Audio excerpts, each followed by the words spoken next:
Advisor and the Heritage Foundation Senior Fellow, Victoria Coates. Victoria, thanks for joining us. Great to be with you. I think a lot of people have wondered, watching Vladimir Putin with his economy smaller than Texas and perhaps more reliant on oil and gas, be able to sustain this war for 3.5 years.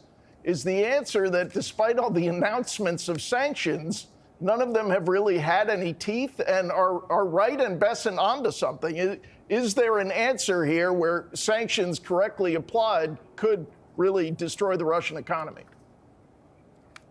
No, absolutely, there is an answer, and Secretary Wright and Secretary Besant are both 100% correct that the answer to this situation is to wean everybody off of the foreign or the Russian energy sales. And so, yes, it's ridiculous that Europe would continue to fuel a war on their own territory.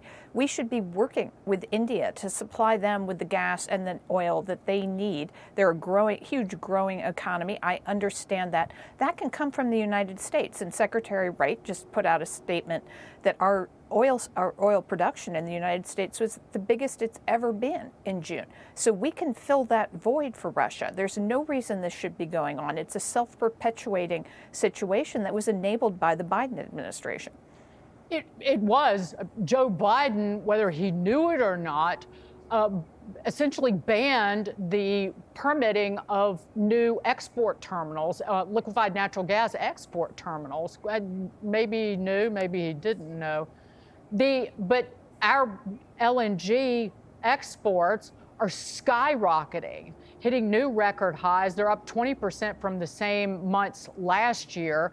2/3 of those export volumes going to Europe.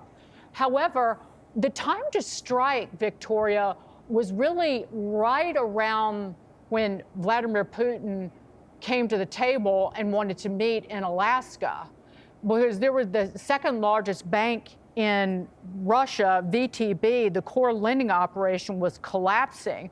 Every part of Russia's economy was contracting, oil revenue tumbling, budget deficit the largest in more than 30 years, interest rates, inflation skyrocketing. Why are we waiting, and why are we giving China a pass?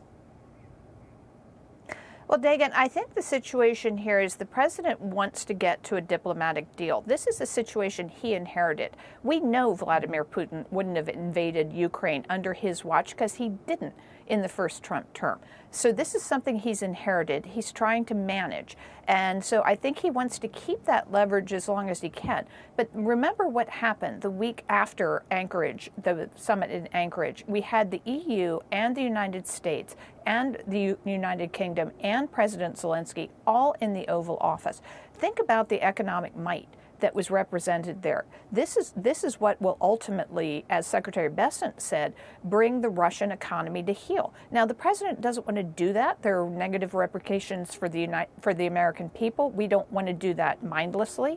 But if he has to, he has that card. Putin knows it. And what's more, Xi knows it. So if we need to then go down the path of leveraging against China for their purchases of Russian energy, we can still do that as well. But I think you see the president doing this incrementally. Victoria, I wanted to ask you another topic before we go. Apparently, Iranian diplomats, when they come to the UN in New York, they love to shop at Costco, Sam's Club, big box stores, and send home all the stuff that their sanctioned pariah state economy doesn't provide for people. Administration is thinking of cutting off this access. Is this sort of symbolic? Or do you think this might actually have an impact in terms of motivating those diplomats to go home and say, we got to be reasonable? They've cut off my Costco. James, this is my favorite. Exactly. It's my favorite story of the day, because I worked with this back when I worked with Senator Cruz, where we got the State Department the authority to cut off these visas if the person had engaged in terrorism. That seemed like a pretty low bar. But then you would see these people come to New York. They would have lunch at Le Bernardin. They would go to Costco. There would literally be carts carrying their luggage out to their private plane at JFK. That's ridiculous. They cut their own people off from this. They don't get to do it. So yes, I am fully in support of this. They come here so they can drink drink and use drugs as well. You know what? You know what the consolation prize for any Iranian diplomat who comes here? We're going to give them those little glow sticks and send them back as a reminder that we destroyed their nuclear program. That'll remind them. That'll make it. That's the only glowing. It'll make it easier for Israel to find them. Yes, exactly. We trade Costco for intelligence. Good to see you, Victoria. Thank you so much.